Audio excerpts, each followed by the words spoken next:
Welcome to That Entrepreneur Life, a podcast about entrepreneurship that takes you from idea to launch and beyond. Each week, your hosts, Andrew Lees and Clint McPherson, discuss different business topics aimed at adding value to any entrepreneur's journey.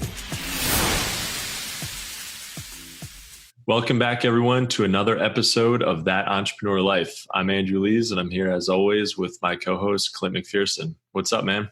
Not much, brother. I'm just glad to be here again for another episode. Every time we record, it's a blessing, right, to get together. But let's go ahead and kick this thing off by welcoming our special guest, Ashley Armstrong, to the show. Hey, everybody. I'm so excited to be here. Thank you for having me. Yeah, thanks so much, Ashley, for being here. We're very happy to have you. Before we kick it off, can you just tell us who you are and kind of what you're all about? Explain that to our audience. Yeah, absolutely. So I'm Ashley Armstrong, and I'm the hidden rules expert, and I help establish product companies find millions of dollars they're leaving on the table by leveraging the power of Amazon. That's a cool niche to be in, and it's a powerful niche, right? I mean, if you can leverage, it seems like if you're in the Google game or if you're in the Amazon game, you're where it's at, like, especially if you can figure that out, because it could be a nightmare to some people trying to ride those waves. But when you have somebody like yourself that's an expert in those areas, that's really helpful. And with that said, though, as an expert Amazon and 8-figure product sales consultant yourself, can you take us back to when your entrepreneurial journey started and what it is about entrepreneurship and your current niche that you found now that you're actually excited about? Yeah, I would say I'm probably cliche. Like most people, we kind of come out of the womb with the entrepreneurial spirit, building ashtrays on the beach with the clay I found and selling it for 25 cents. So I definitely have that natural gene, I guess you could say. When it came to my online experience, I was living in Cabo San Lucas, Mexico. And as an expat, there's not too many things that you can actually do when it comes to work. And I was also a new mom. So long story short, I'm like, okay, I have a bucket list of things I want to do. I wrote a book series about my children for my children. In case I die early one day, I know it's a really weird thing to say that, but it's about how to be an entrepreneur and how to create vision boards and how to deal with bullies and, things like that. And after having, bestseller success with those, I'm like, holy crap, like there's way more that needs to be done.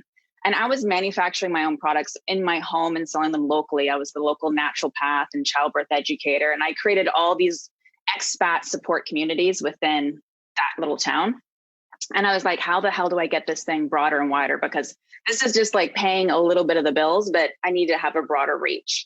And then from there, I just dove right in on understanding the manufacturing and how that worked. And so I basically just spent years with a team of 12 in China. I was manufacturing products and built a 7-figure business, all, online from, my bed, basically, which was pretty awesome. And lo and behold, I ended up meeting up with Dan Hollings, and then I decided to do partnership with him. And then for the last 5 years, it's just been growing and expanding software tools and strategies and training programs and all those fun things. And then now I'm just predominantly on my own, which makes it even more exciting because all of my strategies and things that I do personally are now starting, like we just launched a new training and new tools and everything else like that to help sellers, and not just Amazon sellers, but all e-commerce sellers. So it's been a fun ride in a nutshell. Yeah, that's a lot. I mean, it's there's a lot wrapped up in there for sure. Do you still sell products on Amazon of your own, or have you like sort of shifted more to helping your clients? Yeah, I still have some stuff going, but I did shift. I'll do product partnerships. So I work with someone who happens to have one aspect that I may not have, or they have a great niche, or they have a great email list, or they have a great audience, or of course they have, cash in the bank, whatever it might be. And then I kind of come in and we just do joint venture partnerships and a lot of, product launches and stuff like that, as well as just consulting companies. Okay. Interesting. And when you're looking for those kind of products that you're interested in partnering with, what are you looking for in a product? Well, oh gosh, that is such a loaded question. Why would you do that to me? Well, there's so many different ways of looking at it. And you as a seller, like there's the whole Me Too product issue, which is like, anyone Yeah, especially on Amazon. Like this is a generic product. It's like a little KC thing that holds my, my AirPod Pros.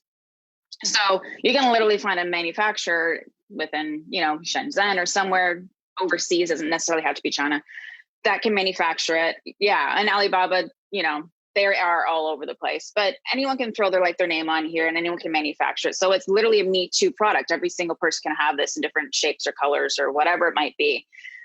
So you have to be careful not to fall down that rabbit hole. And that's how I got started. Like literally, if you want to know, my very first product cost me 25 cents and it was a sunshade for a car. I was literally the only person on Amazon that had this damn product, which is how it really launched me. I'm really good at finding golden nugget products, like holes in the market. I don't know what it is, but I was selling the damn thing for $19 and I went from 0 to 30 grand in 30 days. And I just did that product after product after product, but it was a Me Too product. And then as soon as people started finding out about like, oh shit, what's this person doing? Because I've been sharing my success. And I was like 250,000, 500, they just kept like, oh my God. And then people just started copying, like they just got on my bandwagon, stealing my products, stealing my intellectual property.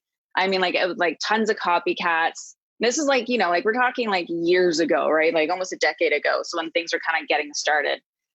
So I kind of fell into that trap, but I didn't understand that I needed to have an exit strategy. So there's tons of really amazing like product ideas. And if you see a hole in the market and it does happen to be something super generic that, when people catch on that they could technically kind of come on board and jump, take part of your pie, I guess you could say, just have an exit strategy, like get in and get out, you know what I mean? Make the money and get out and then reinvest that money into something else. But when it comes to product partnership, really at the end of the day, to do it right, of course, cash flow is the really big thing. Making sure that either you or the person you're working with has a full stack team. I mean, like we need content writers, we need graphic designers, we need marketers, we need, specifically to different ad sets, whatever platform you're going to be on, and experts in that round. So if you have an entire full stack team, then of course you have to have a reach. So email lists, so, an engaging audience of some kind.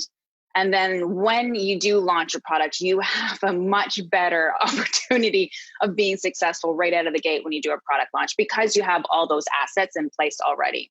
So those are, that's kind of generic and basic. Everyone would basically say that. If it was the perfect world, I'd have all these things. Sometimes you have to put them together, but that's the most is what you're looking for. Yeah. You want kind of people to come to you with at least some of that or some traction with their products and have a list. And that is, I think having an email list is so important to a successful product launch. There's a company that helps with crowdfunding. And they actually do like a pre-crowdfunding, like it's a crowdfunding for the crowdfunding. And it's kind of like a test phase. And what they're doing with that is they're building a list, but they're not just building a list, they're getting intent. So they'll have somebody put down $1, they'll say, all right, great. You're interested in learning about when we go live with this crowdfunding campaign.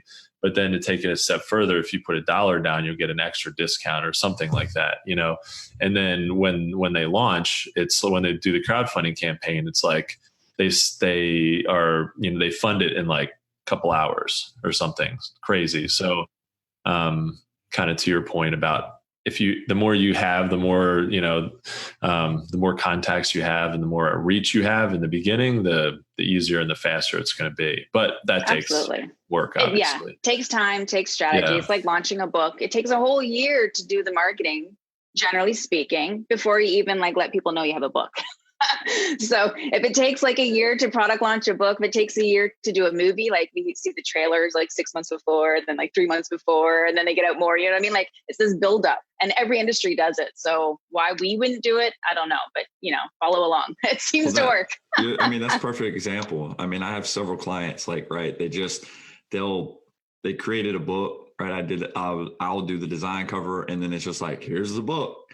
And there's been no excitement, zero anything. There's a million books published a day on Amazon. So come on. I'm just like, what's going on right now? Like, come on, you got to at least get people excited about it. Let them know like, okay, this is coming out. Go on podcast, go on radio, whatever you can, get it going. Like, so everybody's expecting it, right? And your first one might not be overly successful, But once it comes out, and then you're able to, people start picking it up and you build an audience there, right? Or get that email list or get that traction, that organic traffic, then you have something to work with. But until then, it's just like anybody that creates anything, if you just say, here it is, right? I mean, come on. They're like operating inside of a bubble. Yeah, just crickets. Exactly. Yeah. So we were just talking about some marketing techniques that you would typically use if you're driving traffic to your own site. So, what I'm interested in is why, you're spending a lot of time and energy in making sure that you're getting Amazon sales, which are great. But why not spend that same energy and try and get all the traffic to your own site, which is a platform that you own? Right. I love that you asked that question, because most people don't see behind the curtain. I always like to pull the curtain back, because like what you see out front, like the bells and the whistles and all this stuff, is like, that's like one thing, but that really means absolutely nothing. It's what's behind the curtain, the operating, how things are functioning. So when you're looking at the two different platforms, you absolutely do not want to put all your eggs in one basket. You should never have just an Amazon storefront and like that's it. You can start there, because obviously it's the biggest fishing pond to go fishing in. But you definitely do need to have and build up your own billable assets, because at the end of the day, the whole reason why we build things is either it's going to pay your bills and continue, looking after your family, or you're going to have that an exit strategy and you're going to sell it and recoup, and then hopefully recoup a hell of a lot. You know what I mean? So having billable assets is extremely important, and having that in your business plan from the get-go is essential. So when it comes to driving traffic and the difference between Amazon and say your own e-commerce website, well, with your e-commerce website, yes, you absolutely want to be driving traffic to it. You are going to capture the customer data information. You're going to get their email address, their shipping information, and everything along those lines. And you're going to also be able to look at your customer's path to purchase because of all the touch points on your own website. Especially if you have like a heat map or whatever, you get way more information that way. And then that allows you to kind of understand who your ideal customer is, what they're looking for, and things of that nature that helps you refine getting that conversion rate that you're looking for. So that's ridiculously important. You can't get any of that information on Amazon, and that's why it's so important. So then if we flip the switch and we go over to Amazon, it's like, okay, great. Well, Amazon has a crap ton of people that can buy from you. They literally sell 4,000 products a minute. Like, hello, I want to be in on that, right? The fact of the matter is that you do not get your email address when you're selling to someone on Amazon, and you do not get the customer information. Yes, you do get some of the shipping information, especially depending on if you're fulfilled by merchant or fulfilled by Amazon or whatnot. But the difference between the two of them is that your website, it's one sale, it's one purchase, and that's it. Yes, data, but that's it. With Amazon, yes, you get the sale. And yes, you get the purchase, and you do have that person technically within your Amazon sphere. But what happens with Amazon, it's all run by robots and algorithms, is you get ranking juice. So when you're driving traffic and you get your one sale on Amazon, say you're on page like 10 or 20, and then you get another sale, and then you're on page like, 9, and then you get more sales. Now you get page 7, you get more sales, and the robots keep pushing your product listing closer to page 1, which is where all the shoppers are. So if you have paid traffic helping you boost your ranking of your product to get you closer to page 1, there's millions of shoppers between page 1 and 3. So if you can get your product in front of them, not only are you getting the opportunity to make a sale with Amazon, but you're going to be found by millions of other people organically without having to spend any money. So your website will never get as many people in front of it as you can on Amazon, like unless you have a massively huge budget, of course, or you have like a massively huge influencer that's driving traffic to it. So that's why it's ridiculously important to understand the two. They're both essential and you need to have them, but the Amazon space allows you to find more shoppers 10 times faster, drive your sales 10 times faster. And if you're doing it right and you're working with someone who helps you build a customer retention strategy, you're literally using Amazon to fish for customers, and you're going to take those people and you're going to move them over into your social profile so you can capture them as your own lead. So again, it's literally a circle. That's all you want to do is like leverage everything that's available to you, and don't just let it be one sale. Like there's a hell of a lot more that happens after the sale that you should and can be doing.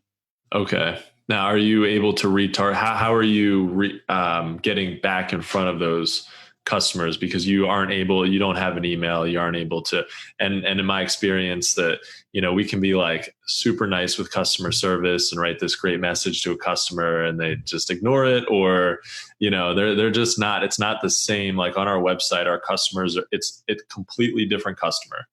It's very interesting, but how do you get those, how do you get that information and then use it, kind of however you want? Yeah, it's a really great question. There's a million ways to do it, and every product, every niche, every audience is totally different. So I'm just going to generically, put this out there.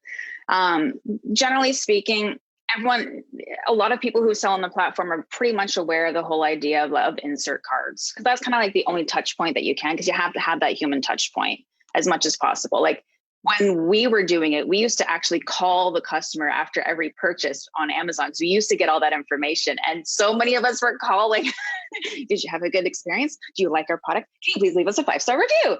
There's so many people doing that complained. And of course, Amazon removed the customer information because too many of us were trying to be that, go that extra mile or whatnot. But, when it comes to moving traffic around, with your website, you have more personable. It's really who you are and what you are and what you stand for. And that's very obvious and apparent because you have full control over that. Within Amazon, you have to make sure that the information and the messaging is clear and you are bridging that gap. So it all has to be consistent no matter how you shake it. So your listings need to be optimized properly that represent who you are and what you do outside of Amazon. And when you're properly positioning your product lines online, which is like my favorite thing to do, it's kind of like my bread and butter when I work with customers or with my clients, having a product, let's just say this urban exercise product, because that's an easy one to do. You're not allowed to email them afterwards. As you said, you can't call them. A lot of times you're not getting their email, their actual address. So you can't really send them snail mail. And that's a gray space area. You're not supposed to do it. Some people do it where they do send, extra things on top of it. So say they got like a water bottle. So you mail them like a stainless steel straw as a thank you. So that kind of stuff works. And when you're going do those extra touch points, doing that with asking them to go over here to watch a how-to tutorial training video. This is my YouTube series on how to use this exercise band, or this is an extended warranty, or whatever it might be, whatever you can do depending on your product and your niche and your audience that you can kind of somehow convince them to opt into something that they need that is complementary to the products. That's really how you end up fishing for people. And you're doing it already anyways. A lot of, companies with their own websites or with their, Instagram account or whatever it might be, but they just may not have realized that that's that bridge that they should and can be using. So you could send something in the product, with the product that you're sending, you could have like a card. Like we have a little card in there that asks for a review and explains why it's so important. And so we could also have some other bit of information or something that's helpful for them that might warrant them to log or send their email to us for something. Yeah. Yeah. And a perfect example of that with one of my clients. Now you have to be really careful. Amazon's constantly changing, like literally every single day. It's really hard to keep up. You have to be in a huge group of other people who everyone has their finger on the pulse, just so you know what the hell is going on. But you can't really ask for reviews. You have to be super nonchalant in how you do it, especially when it comes to the insert cards, because there actually is groups of sellers who are buying products on Amazon and they see other sellers breaking the rules and they're actually reporting them.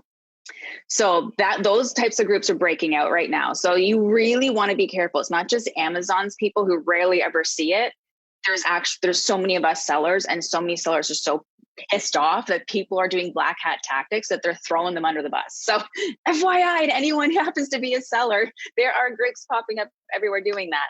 But to go back to one of my clients, they have a shapewear company.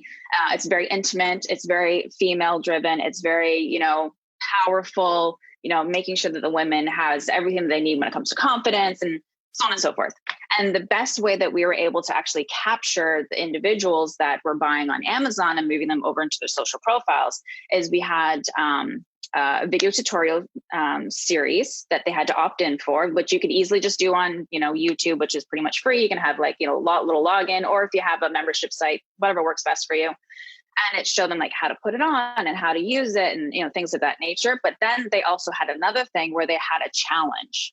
And it was like, to get your confidence back challenge kind of thing. And we're launching that so it's ready to go for New Year's, because we all know New Year's is about resolutions and like making sure that you're taking the best step forward. So that was started months ago, and it's in like, printing production now, and we're testing it now. So it's ready to go for January. So like, like that's kind of like a little bit of a flow. Again, it's pre-organized, 6 months in advance to kind of get to that. But with that, you're creating engagement. The customer's getting to know who the company is. They're starting to have like that brand recognition, and then they can become the loyal ambassadors that you want your customers to be, because that word of mouth advertising is like, it's worth its weight in gold. And the only way to do that is to have like that human touch engagement with your consumer. So it's so not touchy friendly when you're shopping on Amazon, but you can make it touchy friendly if you just put a little bit of strategy behind it. Okay. That's interesting. Yeah. And it probably, it lets people know, because I think as a consumer on Amazon, you really want everything to be super easy and streamlined, because they make it like that. And it's great. They make it super easy to buy. They make it super easy to return. I just returned something today. I just literally dropped it off. I didn't even put it in a box. I dropped it off at UPS. They scanned my phone on the QR code, and that walked out. It's crazy. But the things in between, I think people are, what I've noticed is that people seem to be afraid that if they have an issue and they have a question, that they're not going to be heard. And so, and we're like, hey, please, like, please just email us. We're just, we're a couple of guys. We, make these products, and we're real humans, and we're not robots. So like, interact with us. We will interact back, So I think, having that natural, if you can create that from the beginning and set them up to know who they're dealing with, and that they're actually, they bought a product on Amazon for the convenience, but the product was made by real humans who actually care. That's huge. Yeah. Absolutely. Nailed it. So Ashley, with your e-commerce consulting firm, right? And y'all specialize in navigating Amazon's hidden rules of engagement. Okay. And so with that said, you've helped thousands of sellers properly position their product lines in order to increase their sales, build a loyal, customer base, and drive revenue. But with that said, what are some of the key things that vendors should be aware of when setting up their listings to help them be successful? Wow, that's also a loaded question. So I'll do my best to just get like the overview. Well, first and foremost, identifying who your customer is, your customer avatar, your ideal client, is crazy important. And a lot of times I find people just throw products up to sell things just to make money, and that's all fine and dandy. There's tons of businesses that you just set up just to make money. But if you can bring in a reason, that human touch, like that empathy, that energy into it, it just works a hell of a lot better, because you're more intimate with your own products. So doing your due diligence, doing the research, getting into the language of your consumer, looking at your competitors, seeing what is working and not working with your competitor products, because all that information is free and viable through Facebook ads. Look at all the comments. Instagram, look at all the comments. Of course, the actual product listings has, reviews and things of that nature as well. So there's so much information that is given to you for free. You just have to put a little bit of elbow grease into it. So when it comes to your listing, take a look at that, do your research and your competitor analysis, bring all that together. And then when you are creating your listings on Amazon, you have to really make sure that you are paying attention to how people shop. There's 150 million people using the Amazon app on their cell phone to buy products. And they sell 4,000 products a minute. That's a hell of a lot of transactions going on. People don't read. 15 years ago, we used to have like a 7-minute attention span. Now, statistically, we're down to 7 seconds. People don't read anything. They'll go to a blog. They'll go to literally anything on the internet. They'll look at every single one of your images, but they won't read anything. So you have to take that into consideration when it comes to positioning your product line. So other than doing your keyword research, other than understanding the language of the consumer, you definitely want to make sure you have it clearly mapped out, the who it's for, what it does, the who, what, where, how, why, and when. And you want to answer all those questions, not only within the listing itself, the written part, because that gets picked up by the robots, for, SEO and optimization and, making sure the customers find the listing. But the images is what actually converts into the sales nowadays. Because if you remember, go to your cell phone, look at a product listing. What's the first thing you see? Images. Do you actually read the bullet points? Can you find them? You literally have to scroll up and hit a button to get it to extend. And it's just they make it really, really hard. So when it comes to setting up your product listing, you want to be creating infographics of your products, the who, the what, the where, the how, the why, and the when. And that will allow people to understand what it is that they're purchasing in order for them to make that educated buyer decision. Because we do not want buyer decision fatigue. When there's too many options and you're not giving them enough information, they're going back and forth, back and forth, back and forth. And then they're like, screw it, I'm done. I can't decide. And they walk away and you lose the opportunity. So you can totally disqualify the competition if you really set yourself up. And so, that's the one thing that we focus on with our clients is proper product positioning. And we use infographics to specifically be able to, convert people. And the same thing that you do on Amazon, you need to do on your own personal website. Because a lot of people will put a lot of energy into Amazon because you actually have to, or you will never be found. But then they literally don't use the same information on their website. And it's totally different. And I'm like, what the hell? You put all this money and time and energy to optimize over here. It's beautiful. Use that over here.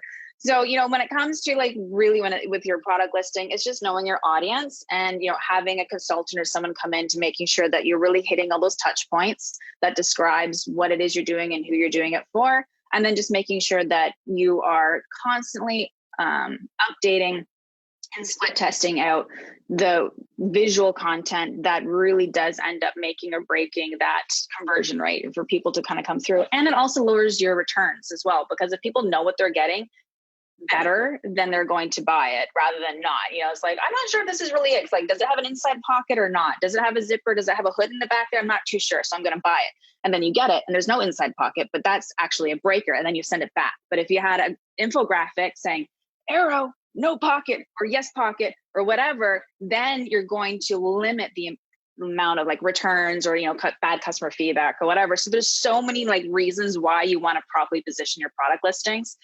And I could go on forever because it's just I love that talking about that stuff. Infographics, you're able to answer their questions they're thinking about, right? Until they're like, well, I'll just order it because it's so easy to return.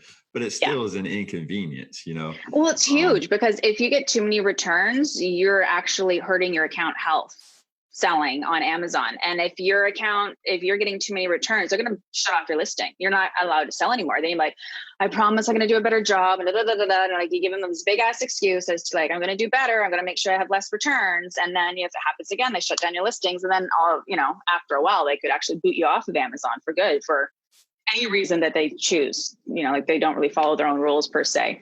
So, knowing that, again, it's like walking on eggshells. There's reasons why you want to set up your listing to sell, but there's also reasons why to make sure you're in good standings with Amazon so they don't boot you off. Yeah. So it's like a double-edged sword, Yeah.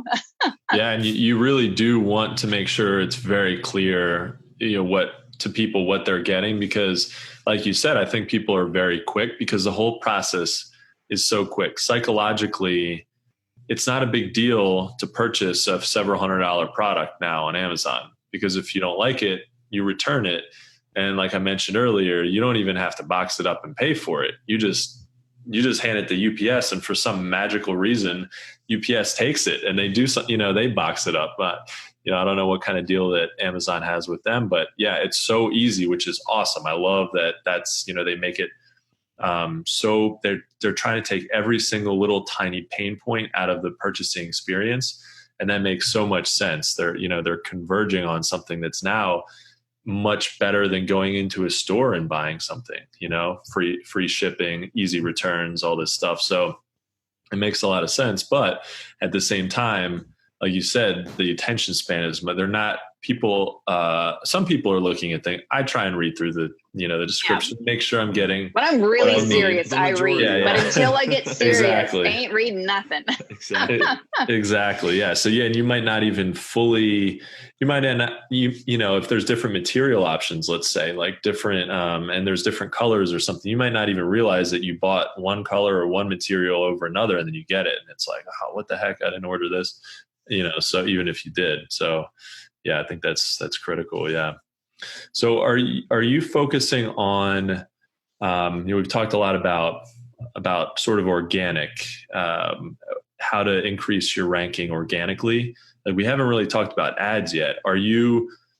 Is everything that you do really focused around organic rank on Amazon, or do you also do a lot with ads, or, Both need to happen. Like okay. really at the end of the day, you can't get away from it. You know what I mean? Like it has to happen.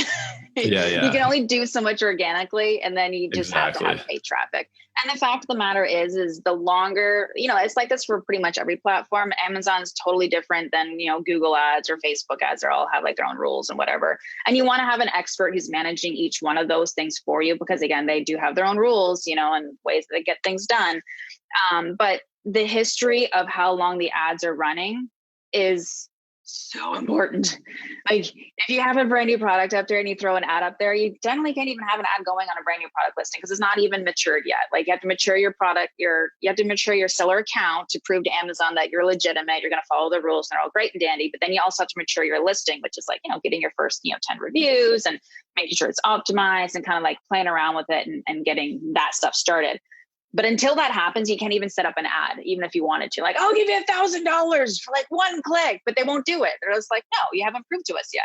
So having that, even if you're paying like the smallest amount on daily ad spend, just to like, as soon as you're allowed to have an ad, just have something going inside of Amazon is what I'm talking about, because that history is so ridiculously important. The longer you have it going, the more Amazon trusts you. And then of course, as you start upping it, then the more like you're going to get more opportunities. They're going to show your listing a little bit more. And then of course, if you're working with someone who understands how the ads actually work and how to find your customer, is really discovering your customer's path to purchase is what you need the ads to do. Because again, it's all data, and I'm not a huge data person, but at the end of the day, it makes perfect sense where it's just like, okay, if I'm selling like this cover case thingies for my, AirPods.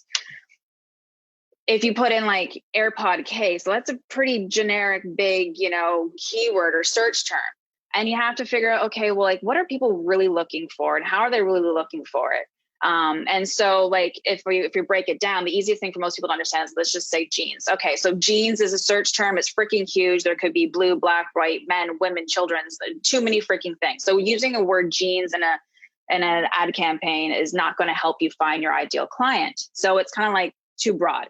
And then you kind of bring it down. You're like, okay, well, the next step down is actually women's jeans. And like, oh, okay, so women's jeans. And then if you can get those in your ads and you can get people to start clicking on them, then you can go break it down even further. So this is how you like end up finding your customer path to purchase. If you break it down even further, yeah, it's the long tail, but it's also being really precise. A lot of people think that throwing these big, broad, like I have a yoga mat, but I'm going to get a keyword in there that I'm going to start targeting that says meditation. Well, meditation has absolutely nothing to do with the product.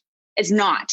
So don't do it. Why spend your money on it? That's not part of the customer's path to purchase. The customer's path to purchase is like, okay, a woman wants jeans. And then, or like someone wants jeans. We're like, okay, let's break that down. Women's jeans. Okay, so then let's break that down. And it's like high-waisted jeans. So like, okay, let's break that down. High-waisted jeans, black. You know what I mean? Break that down. Women's high-waisted jeans, black. You know what I mean? Like, then like that's the customer's path to purchase. So in your ad campaigns, you want to break all these things up into small little categories that you can run the ads on, the bigger ones, and then fish out and then like condense all the way down to like your 80-20 rule. You're going to get like 80% of your sales out of 20% of your keywords. So you have to discover that customer's path to purchase of exactly what they're typing in to find your product. And it's always perfectly describing whatever it is that you're selling. It's not like, as I said before, the yoga mat and meditation. They're totally two different far away. So, you do have to have the ads as well as think about the organic. And that's just the way it goes for every business. Like every business in the world, they do both. So why would you not do both? Yeah, exactly. Now, for a product that has, some products are just kind of a one-time buy type thing. A lot of products are, but then you've also got, and I feel like they're a little bit harder, maybe because, like let's say you're selling coffee. It's a repeat purchase. You can lose money on the first sale because you're going to make it up going forward. So you can run ads maybe more aggressively, or at least you're not afraid to lose some money to get that first customer, because as long as your coffee is good, you're going to keep it. But, do you have a similar strategy for those kind of products as the one-time buy things? Or I think if you, at the end of the day, having something that is going to be like on a subscription base, or something that's going to be a repeat sale, that's kind of a given. It's obvious. You definitely want that. That's your residual. It's sort of income type of business model. That perfectly works. But at the same time, at the end of the day, it's the exact same damn thing if you're going to be selling one product at one time. You know what I mean? Because you want to, again, the whole reason of doing anything or selling anything really is to grow a billable asset, which is a customer list. Because if you have an audience, it's worth its weight in gold. So even if you have a one-time product, again, you want to have that exit strategy in your business plan. Because perfect example. Okay. So I have a friend of mine, you're going to love this. I have a friend of mine who literally took like Cheerios, like a box of freaking Cheerios, dumped them out on his table, took 10 of them, put them inside a little zippy bag, and then stapled like a little like header on it that was donut seeds. Dude made millions of dollars on that. He only sold it for like 3 years in and out, or less than 3 years, like in and out, because it's a gag gift. Gag gifts are freaking amazing. Millions of dollars of Cheerios. That's so awesome and frustrating all at the same time. When you're trying to sell like a legit product and you're trying to get think about like the pet rock, like a rock in a box. Yeah, that's true. You know what I mean? Kids freaking love that. It's short-lived. Or like those fidget spinners, short-lived. So again, like no matter what you're looking at, do your due diligence, just like anything else. Grow your email list, grow your audience, set up all your funnels, all your strategies to, again, move people around, because it's all about moving them in a circle. The more they see you, the more they love you, the more they talk about you, the more they become your advocates, your, people who are raving for you. And have your exit strategy. So you know that like you're going in, you're going to make as much money as you possibly can and pull out. And then those funds can go into a whole nother product line, you know what I mean? Like, or into something else. So you're always reusing what you have, and you're using it to scale. So it's like, don't be afraid of those one-time, purchases. There's millions of people in the world. You can get enough people to buy something one time. You know what I mean? Like, so like, don't be afraid of it, and don't put roadblocks because of these like different uncertainties. It's just like, just give her, just do it. Exactly. I think one challenge is just like, okay, if you have, like let's say you've got a product you're selling for $100, cost of goods is $50, which is high. That's, you'd obviously like it to be less, but let's say that's what it is. And you want to make money on that sale, because you might get you might get a referral from that customer, but you also might not. So you really need to, they're not going to buy it again. You really need to make money on that sale. That's, is that type of thing possible with Amazon ads, or is it really, really difficult to get your acquisition costs low enough for that? Yeah, it is possible, but it's definitely hard, especially like, a decade ago when like the fees to be on Amazon were very manageable, like so manageable. And like every 6 months, the fees are going up, their fees are going up, their fees are going up. And so, people who used to have like, a 50 or higher profit margin down to 30% are like, woo, if you can be 30, that's amazing. And now it's down to like 15% profit margin or lower. It's one of those things that every business has to do their due diligence. They have to do the research. They have to make sure that, the numbers make sense. Like none of us can say nothing about anybody because we don't know the numbers, right? The numbers have to make sense. But again, at the end of the day, if you are leveraging Amazon to fill your pipeline over here where your fees are smaller and you have a bigger profit margin, you're moving those brand new people who would never find you any other way unless they found you on Amazon. Again, you have to think about all the different angles and how you can leverage the power of Amazon to boost what you got going on over here. You know what I mean? So again, the numbers, do they make sense? Do you have a good enough strategy, good enough funnel set up that you are purposely using Amazon to find more shoppers to bring over here? Then it's totally worth it, because you're going to be spending money to acquire new customers no matter how you shake it, right? So people go to Amazon for social proof. Like I literally go into Whole Foods, pick up a vitamin bottle, and then I go to Amazon and I look it up because I want to see the damn reviews. Like I may not be buying it on Amazon, but it's exactly what I need in order for me to be able to make that educated buyer choice.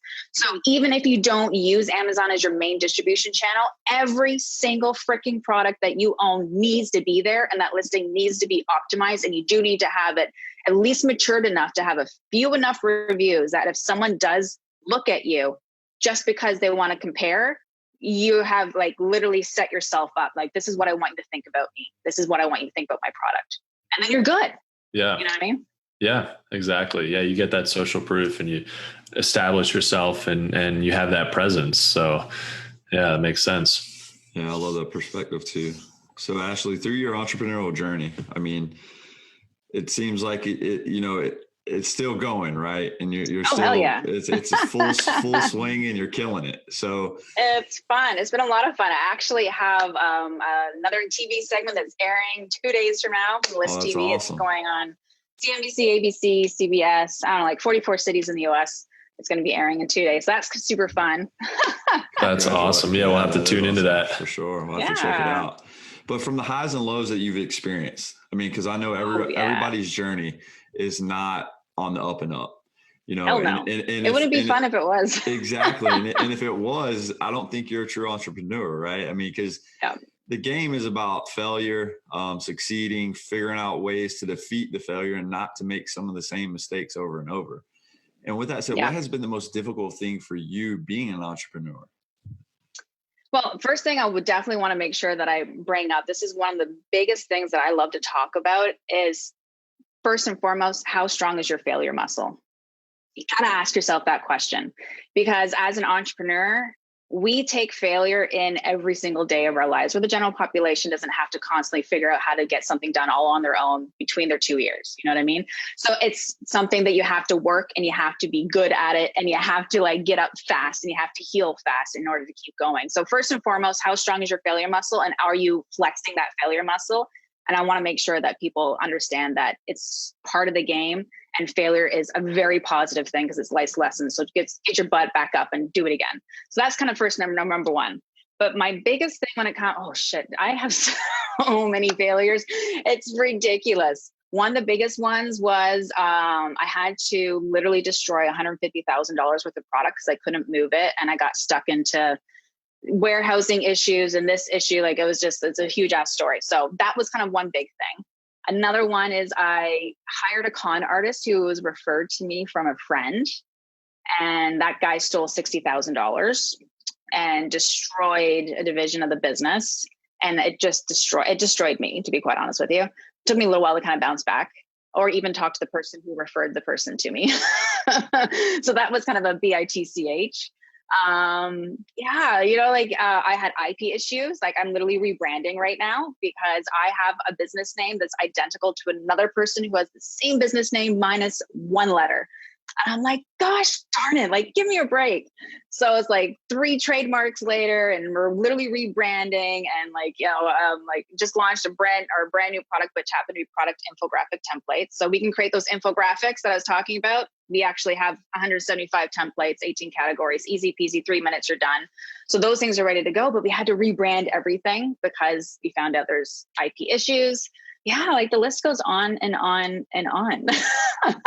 Every week there's something new that you kind of have to get over. But I have been like working and flexing my failure muscle so much over the last decade that I will cry or I will freak out or I will do like every normal human thing. But it's like as soon as I release that energy, I'm like, I was going to swear. Okay. I was going to like get back up and like just go again. You know what I mean? Like it's like it is what it is. You know what I mean? Like literally right now, my entire training program and platform that's launched and ready to go, which happened to go with, the infographic templates and a program and course about how to properly position your product line. It's a mini masterclass. It's super short, sweet, to the point.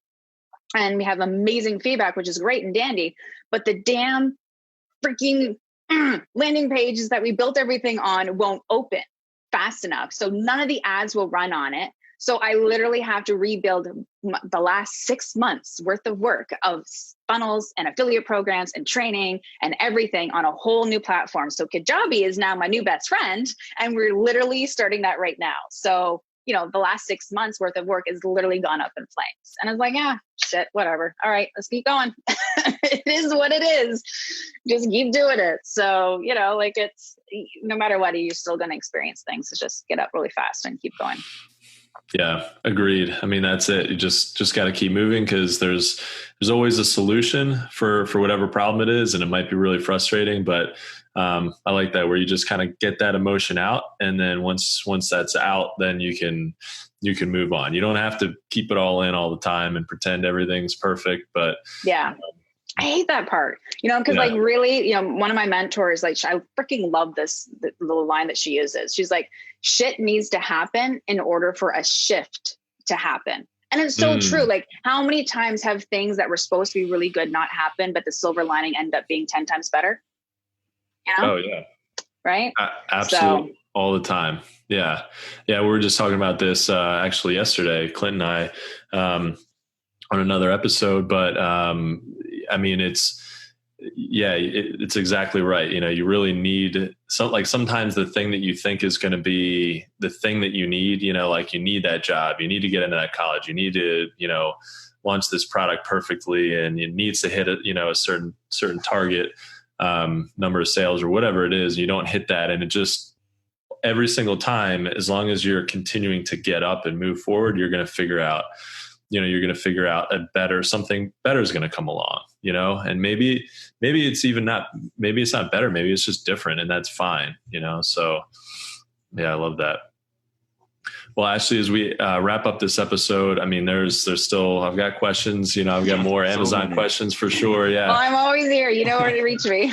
Awesome. Yeah. Well, we'll have to have you back on the show, do a follow-up, but it's been great to have you on. If you could, before we go, is there one more piece of advice like that you could offer to our audience that, might help them on their entrepreneurial journey? Yeah. I really love that you said that. This is something that's going in entrepreneur.com right now, but I'll let you guys know in advance and all your audience.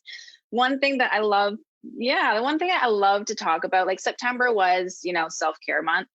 And, you see it all over the news, and everyone talking about, exercising, drinking water, and taking your vitamins, and blah, blah, blah. And that's all great. And I totally agree 100%. But I want to talk about self-care for the entrepreneur, because it's totally different, right? And I have a big ass list. I'm not going to go through them all, but generally speaking, you want to think about, first and foremost, as we talked about, flex your failure muscle, be okay with it. It's part of the journey. Enjoy it as best as possible. You want to get yourself a head coach. You really want to make sure that you have someone in your corner, the best in the world. Like, I come from a pro athletic family, all Olympians, I'm a downhill ski racer, the whole 9 yards. Every single best person in the world when it comes to movie star person or NFL or Olympics, they all have head coaches. They all have someone in their corner that helps the 6 inches between the ears, because we're human and we're going to fall off our path, and we need someone to help us get back on again. You need to have that buddy, that person who you can talk to, again, vent, get it out, and then move forward. Making sure that if you are going to buy into a program, if you are going to get consulting or mentorship from someone, make sure that you totally block off your calendar and you're only focusing on that. This shiny object syndrome bullcrap is too much. Like, people think that they can constantly solve their damn problems by buying this, but your bandwidth can't even handle one of them, let alone 5 of them. And then, on top of that, reach out and create your gosh darn support community. Nobody understands what it's like to be an entrepreneur. Nobody, your family doesn't understand, your spouse doesn't understand. It is hard that you have to remember and think of every single aspect, and you have to hire people. You have to be an expert in everything. You have to learn everything. You have to have the money to hire and bring the people in. Like I like to call Henry Ford it. Push a button on a box, the expert comes in, they answer the question, and then the job gets done. Henry Ford it if you can do it, but if you can't do it and can't afford it, it's all on your shoulders. So reach out, network with people, get into mastermind groups, find your tribe of people that will allow you to, all the frustrations, the emotions, but also get the support, the advice, the help. What software tool are you using? Where are you going here? What conference are you going to? You know what I mean? And so there's a lot more other than that, but if there's anything I could leave anybody with, think about self-care for the entrepreneur in a business sense. And, from that point moving forward, you're going to set and create a foundation that allows you to enjoy your journey, because it's frustrating as hell, but you want to enjoy it as best as possible. And so Take care of yourself. You know what I mean? One way or the other, take care of yourself. Yeah, I love that. Because if you can enjoy it, it really, the days that it's enjoyable are sometimes just as tough as the days when, when we're not enjoying it. Right. But the difference is just that mindset and and that mindset can come from resting or taking a step back or talking to somebody who, has a good perspective, who can help you get in the right frame of mind. And that's everything. So I love that. Yeah. Yeah. Well, guys, I think that's a wrap for this episode. And from the both of us, Ashley, we want to thank you for taking the time out of your day to join us and adding value to what we're doing on our podcast. Oh, thank you so much. I really appreciate it. You guys are awesome. Thanks, Ashley. Yeah, it's been great to have you on the show. Guys, thank you so much for listening to That Entrepreneur Life. To learn more about what Ashley's working on, check out amazeauthority.com. That's MAAZ authority.com. If you like what you heard today, make sure to subscribe to our podcast on iTunes or any other major podcast directory. You can also find us on all the socials and on our website at thatentrepreneurlife.com. And with that said, we also want to quickly give a special shout out to our family, friends, to include all of our listeners, followers, and subscribers. If you find value in our show, please consider making a donation. Even just a few dollars helps us keep things moving along and brings value to your entrepreneurial journey. Thanks for continuing to support what we do as entrepreneurs. And don't forget to join us next week for another episode of That Entrepreneur Life. Thanks for listening to That Entrepreneur Life podcast. Be sure to visit thatentrepreneurlife.com to join the conversation, access our show notes, and discover our fantastic bonus content. Don't forget to join us next week for another episode as we continue to add value. Until next time.